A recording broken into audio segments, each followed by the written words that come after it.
चलें जी, स्टार्ट करते हैं। This is our next session. इसमें हम कुछ प्रेजेंटेशंस को स्टूडेंट जो है वो प्रेजेंटेशन को डिस्कस करेंगे एंड देन जो नेक्स्ट टॉपिक है उसका मैं आपको फर्दर इंट्रोडक्शन कैरी करूंगा। तो सादिया नूर इज हेयर, और सादिया नूर जो है ये एक्सप्लेन करेंगी कोरबा पे इन्होंने क्या डाटा कलेक्ट किया and what is CORBA. How she will explain, you people have to listen. Please start जी। CORBA is common object request broker architecture. ये एक आर्किटेक्चर है जो कि एक सॉल्यूशन है मिडलवेयर का। ये एक्ट ही करता है मिडलवेयर के तौर पर।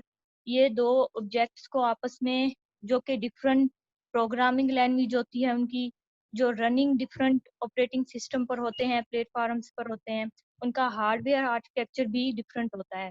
वो उनको आपस में कम्युनिकेट करने के लिए इनेबल कर देता है।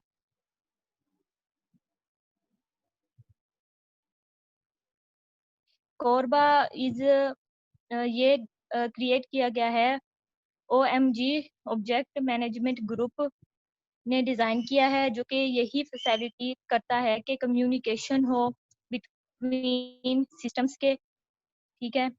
यहाँ पे एक इनकी एग्जांपल है कि जो हमारे पास एक प्रोग्राम ए है वो रनिंग हो रहा है ऑन अ विंडोज, और उसकी जो उसकी प्रोग्राम रिटर्न है इन अ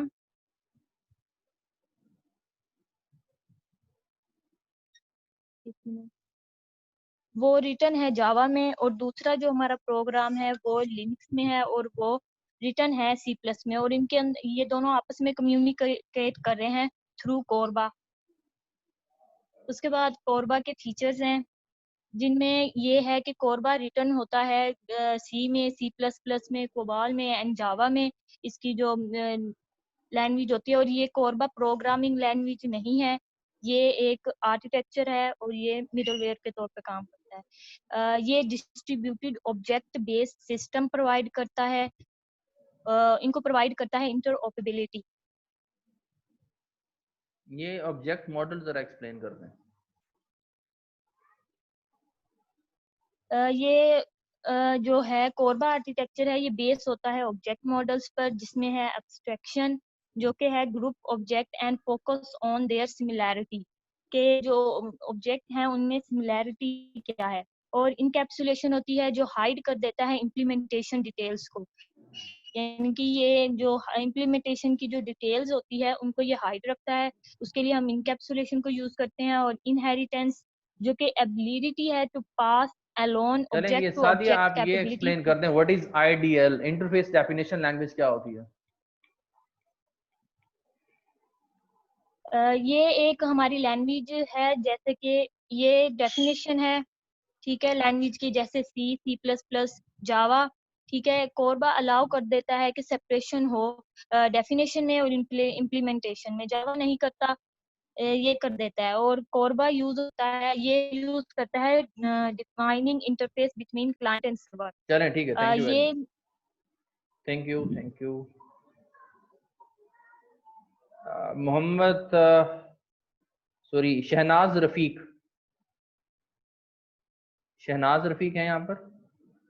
अभी ज्वाइन किया उन्होंने थोड़ी देर पहले आई थिंक। Yes sir. चलें जी, शहनाज रफीक प्लीज आप बताइए what is CORBA and what are the components and what are the applications, जी व्हाट आर द सर। जी स्टार्ट करें।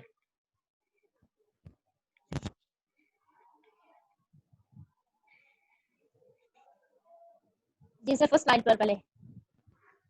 ये कोरबा इंट्रोडक्शन से आप स्टार्ट करें। सर मेरी आवाज आ रही है? जी जी हम सुन रहे हैं, प्लीज। जी सर, introduction में है कि the common object request broker architecture is a standard developed by the object management group। Sir फिर चला गया।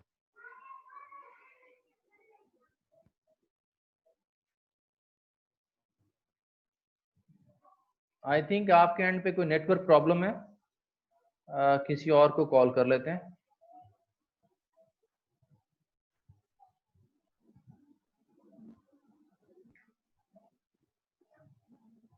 हाइफा राव, यहाँ पर हैं? जमशेद हैं कोई? निब्बा उमर? निब्बा उमर है? मोहम्मद इजाज? इजाज? यासिर जावेद? No sir. यासिर जावेद है?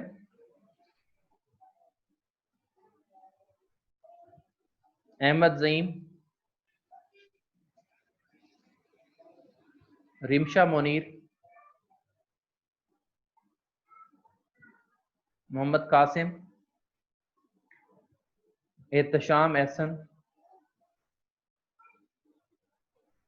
सलेमान राव?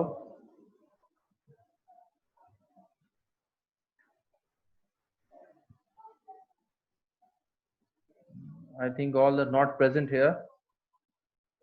अगर प्रेजेंट हैं तो देखें जी, आप लोग जो असाइनमेंट तैयार करते हैं तो then this is your model duty कि आप उसको जो है वो एक्सप्लेन भी करें। ये आपको लेक्चर की स्लाइड नजर आ रही है, कंटेंट्स फॉर बीएससी?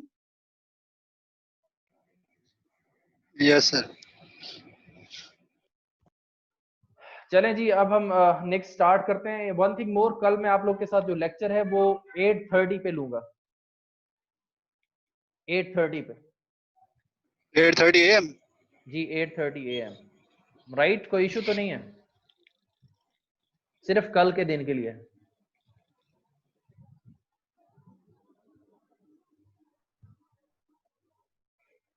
ठीक है, सीआर और ये जीआर नोट कर लें प्लीज। Okay sir. अच्छा जी, अब हम लोग डिस्कस करने जा रहे हैं that is about balance scorecard. ये बैलेंस स्कोर कार्ड क्या होता है, कहाँ ये यूज होता है, और what are the meanings of balance scorecard, और ये क्या स्ट्रक्चर है, इसके क्या वर्किंग्स हैं, इसकी क्या हिस्ट्री है, इसको हम डिस्कस करते हैं। ये बेसिकली जो बैलेंस स्कोर कार्ड है ये आपके सर ये पास। आपके जीमेल की स्क्रीन शो हो रही है अभी। अच्छा ओके फाइन, राइट।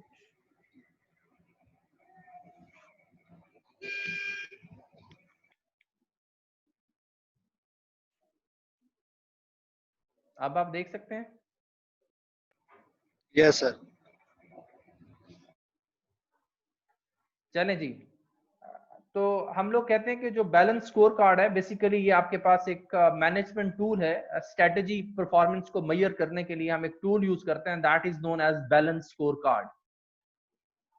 तो फर्स्ट स्लाइड के ऊपर आप देख सकते हैं, it is having a little bit introduction of balance scorecard. ये 1960 में जो है, 1960 से इसको हम लोग अप्लाई कर रहे हैं for the sake of good management. However, the problem with the most strategic planning method has been in the translating the plans into action. मतलब हमने जो प्लान किए हुए हैं, एक्चुअली प्लानिंग में तो बहुत सारी चीजें होती हैं। हम लोग प्लान करते हैं जी, कल से ना जी हमने सुबह 1 घंटा वॉक करनी है, that is our planning. But when we will apply, I mean implementation, action कब होगा, ये बेसिकली एक आपके पास प्लेटफॉर्म है जो आपके प्लान्स को एक्शन पे लेके कन्वर्ट करता है। So the framework, a balance score card जो है वो ट्रांसलेटिंग स्ट्रेटजी इनटू एक्शन। ये जो आपकी स्ट्रेटजी है, जो आपके प्लानिंग्स हैं, उनको ट्रांसलेट करेगा एक्चुअल एक्शन के अंदर। And it having sort of discipline as well, उसके अंदर डिसिप्लिन कैसे कैरी होगा और हम उस प्लानिंग में डिसिप्लिन को कैसे लेकर चलेंगे और उसका क्या इम्पैक्ट होगा। तो हमारे पास टोटल 5 प्रिंसिपल्स हैं of successful strategy focused organisations are. उसमें सबसे पहली चीज ये है कि हमने ट्रांसलेशन करनी है, स्ट्रेटजी को ऑपरेशनल की तरफ लेके जाना है। सेकंड वन इज हमने अपनी चीजों को, अपने रिसोर्सेज को अलाइन करना है, ऑर्गेनाइजेशन की स्ट्रेटजी को मैनेज करना है। एंड देन हमने ये देखना है कि जो हमारी जो स्ट्रेटजी है, क्या वो हर आदमी के लिए, for the everyone is useful और नॉट। एंड देन हमने उसके अंदर जो एक कंटिन्यूअल प्रोसेस है कि आई मीन कोई चीज कहीं स्टॉप नहीं होनी चाहिए, वो जो एक प्रोसेसिंग है वो हमेशा कैरी होनी चाहिए। ये हमारे पास फोर्थ स्टेप है। And last one is leadership की एग्जीक्यूशन है कि हम लोग जो चेंजेस लेके आना चाह रहे हैं, हमने जो चेंजेस हैं उनको हमने कैसे ऑर्गेनाइज करना है through executive leadership. I mean जो आपके, अगर सपोज आपकी कोई क्लास का इन्वायरमेंट है, पहले आप अपने हेड ऑफ द डिपार्टमेंट से बात करते हैं, फिर अपने डायरेक्टर से बात करते हैं। ये आपके पास एग्जीक्यूटिव लीडरशिप होती है जो आपकी आपकी किसी रिक्वायरमेंट को, आपकी किसी जरूरत को एक्चुअल ऑर्गेनाइज मेथड से चेंज करती है। हमारे पास जो बैलेंस स्कोर कार्ड है, is a strategy performance management tool. इसकी जो रिपोर्ट है, structured report is here. First of all, used by the managers to keep track of the execution of activities by the staff within their control. आपके पास एक bank की हम example ले लेते हैं. बैंक में एक बैंक मैनेजर होता है जो पूरी की पूरी उस स्पेसिफिक ब्रांच को होल्ड करता है. उसमें वो तमाम की तमाम जो डेली जितनी एक्टिविटीज हुए हैं, आपकी एटीएम्स के रैकेट भी वही मैनेज करता है. सपोज आपका किसी का कार्ड कैप्चर हो गया या कोई बैंक के ट्रांजैक्शन में कोई इश्यूज आ रहे हैं, all issues which are relevant to the transaction या बैंक मैटर्स, वो डील कौन करता है? एक मैनेजर कर रहा होता है. मैनेजर ने पूरे दिन की अपने स्टाफ की और अपनी जो बिजनेस की ट्रांजैक्शन चल रही हैं उसको कंट्रोल करता है. This is the first point. Second one is and monitor the consequences arising from these action. मतलब जो एक्शन परफॉर्म कर रहे हैं उसमें कौन कौन से प्रॉब्लम्स आ रहे हैं उनको भी वो मॉनिटर करता है. कौन? मैनेजर. और ये किसके थ्रू करता है? That is balance score card. It perhaps the best known of several such frameworks हम कहते हैं कि ये बेस्ट नोन फ्रेमवर्क है जो हमें फैसिलिटेट करता है. अब ये जब इंट्रोड्यूस हुआ तो इसका क्या था, मिशन क्या था? Basically mission was to overcome the limitation of managing only with financial measures. हम लोग देखते हैं जब भी हमारी कोई बिजनेस होती है, हमारा कोई भी बिजनेस है, कोई भी काम है, तो उसमें जो मेन एक ऑब्जेक्ट है जिसको हम कभी इग्नोर नहीं कर सकते हैं, दैट इज बेसिकली फाइनेंस. कि हमें पैसा कितना हमने इन्वेस्ट करना और कितना पैसा हमने यहाँ दोबारा से यहाँ से अपना कलेक्ट करना है, कैसे हमें वो पे बैक होगा. That is basically financial measure. We will now look at the structure and content of the strategy maps and see how they make strategies for value creation more clear. इसके different perspectives हैं, different phases हैं, उनको use करते हुए हम अपनी values को कैसे क्रिएट कर सकते हैं और इसको कैसे मोर इफेक्टिव बना सकते हैं टू गेट द रिजल्ट. हमारे पास एक आपके सामने आपको डायग्राम शो हो रहा है which having basically 4 objects. First one is learning and growth. आपकी लर्निंग कैसे हो रही है और आपका बिजनेस जो है वो कैसे ग्रो कर रहा है. देन हमारा जो इंटरनल बिजनेस प्रोसेस है, कैसी चीजें कैरी हो रही हैं, आ रही हैं, जा रही हैं. And at the end you having the customer and then the financial support. All these are relevant to the 4 perspective which are relevant to the BSc. And then you having the further details about this: what is customer, what is internal business, what is financial, what is learning phases. सबसे पहले हम discuss करते हैं कि जो हमारे customer हैं वो उनको कैसे हम इसका पार्ट बना सकते हैं, उसमें क्या चीज है. To achieve our vision, how should we be seen by our customer. हम अपने कस्टमर को कैसे देखते हैं, हम उनकी रिक्वायरमेंट्स को कैसे मैनेज करते हैं, कैसे डील करते हैं. जब हमारी कोई ट्रांजैक्शन होती है तो वो ट्रांजैक्शन के क्या क्या प्रोसेस हैं, हम लोग प्रोडक्ट कैसे प्रोवाइड करते हैं, हम उसकी जो अमाउंट है वो कैसे लेते हैं. All these are known as customer side customer side actions. Then it is integrated with financial as well internal business के साथ. finance के हम पैसा कैसे to succeed financially, what kind of financial performance should we provide to our stakeholders, हम उन्हें क्या कुछ प्रोवाइड करते हैं. एंड इंटरनल में क्या है, उसका सेटिस्फैक्शन लेवल देखते हैं, वो चाहे वो स्टेक होल्डर हैं चाहे वो कस्टमर हैं. और एट द एंड हम देखते हैं कि हम लोगों ने उनको कितना सेटिस्फाई किया, क्या वो हमसे हमारी उस ट्रांजेक्शन से सेटिस्फाइड हैं या नहीं है. And at the end you having innovation and learning process to achieve our vision. हम लोग देखते हैं कि जो काम हमने किया है उसमें हम लोगों ने किस तरह की जो हमने चेंजेस की हैं या करनी है, तो हम कैसे उस सिस्टम को फर्दर इंप्रूव कर सकते हैं. This is about BSc. अब इन बीएससी के जो मैंने अभी आपको 4 बेसिक ऑब्जेक्ट्स बताए हैं, इनको फर्दर एक्सप्लेन किया गया है. The first one is a learning and growth, internal business process, customer and financial. The idea is that each perspective builds on the previous one. जब भी हम कोई चीज बिल्ड करते हैं ना तो हम उसकी पिछली हिस्ट्री को देखते हैं. अगर हम हिस्ट्री को ना देखें तो हमारा कोई भी प्रोजेक्ट जो है वो कामयाब नहीं हो सकता. जैसे हम कोई रिसर्च करते हैं तो हम उसमें लिटरेचर रिव्यू की बात करते हैं कि इसके ऊपर पहले कौन सा काम हो चुका है.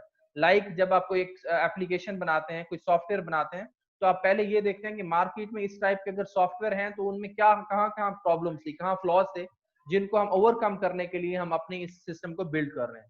If you train your employees, एक सिंपल बात है कि अगर आपके एम्प्लॉय हैं, आपने कोई न्यू हायरिंग की है, आप उनको अगर उस सिस्टम के साथ उनकी हाउ नाउ करेंगे, उनको ट्रेनिंग देंगे फॉर स्पेसिफिक टास्क, तो आपकी ग्रोथ जो है वो इंक्रीज करेगा. तो लर्निंग एंड ग्रोथ एक दूसरे के ऊपर टोटली डिपेंडेंट है.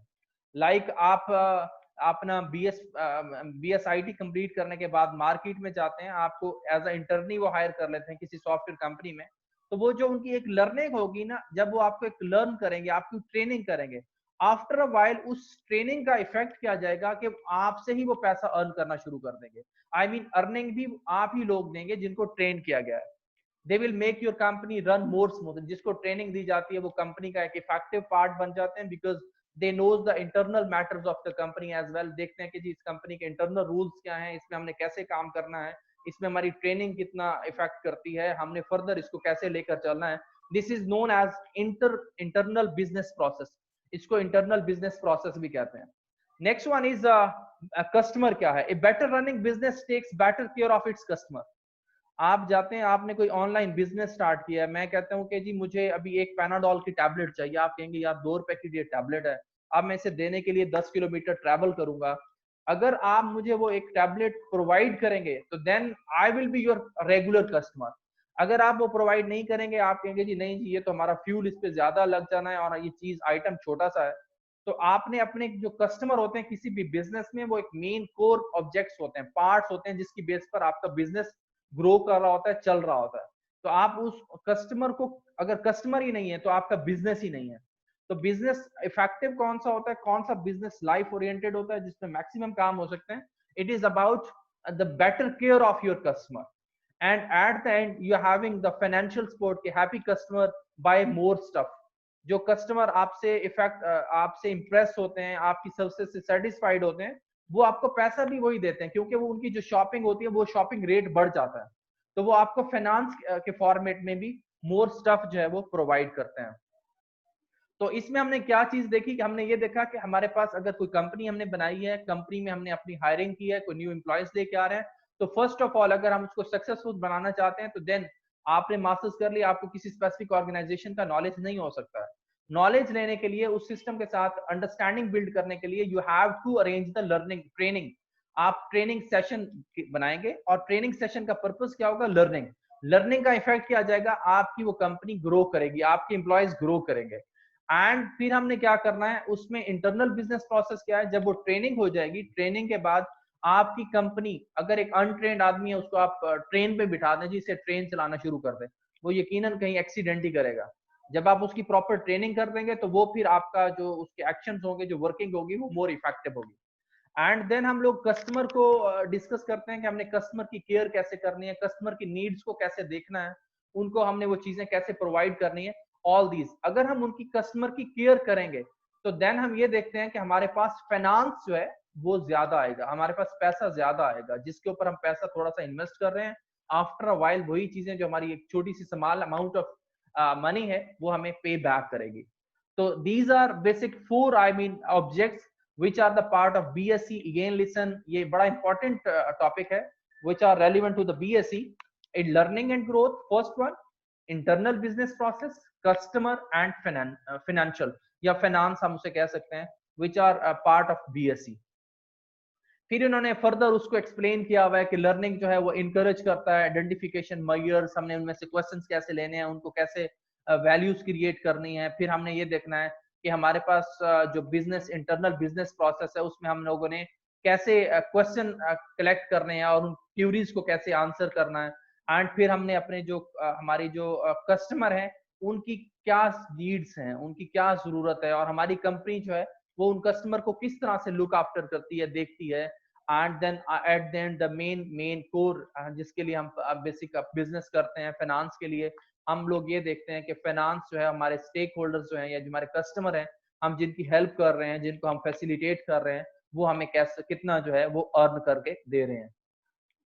The balanced scorecard provides a framework for describing strategies that create values.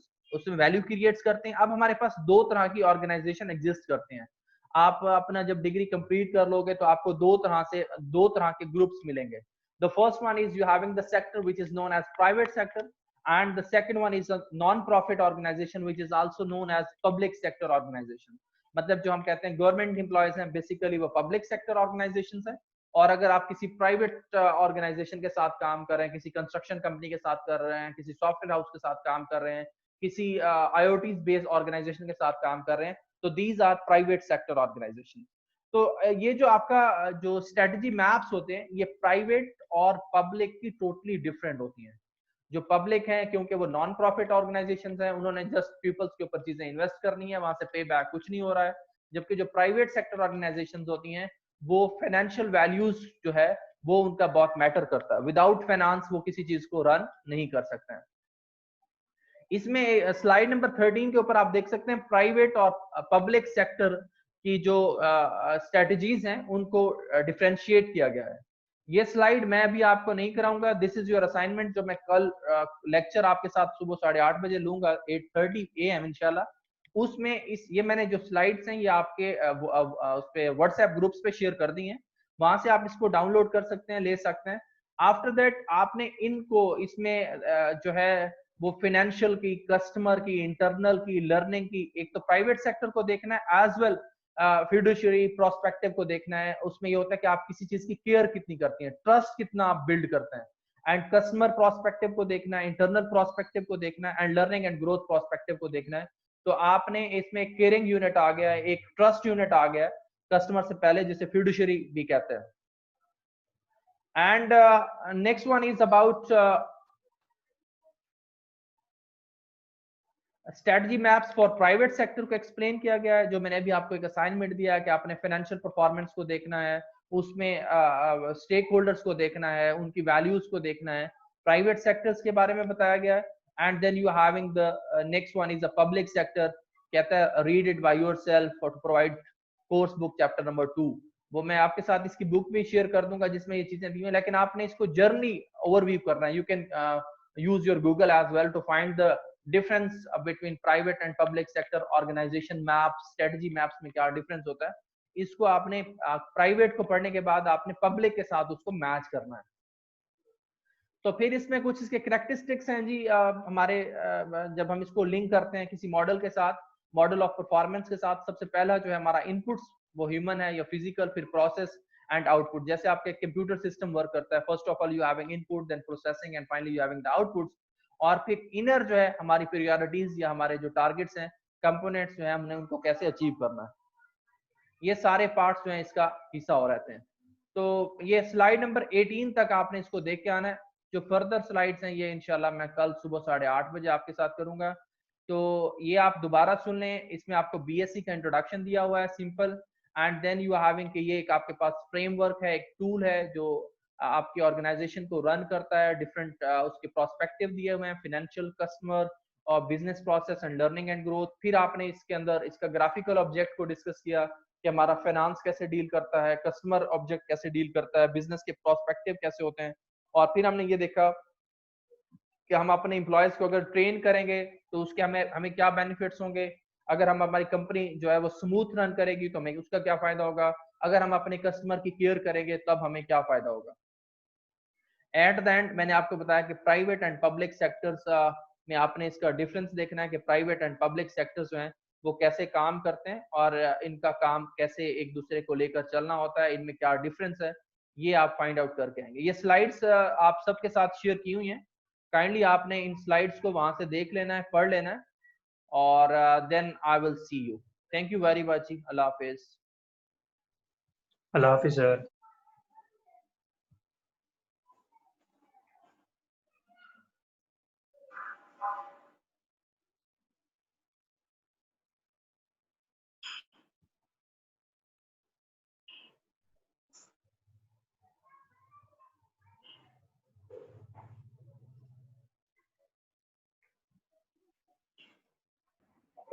अल्लाह हाफिज सर।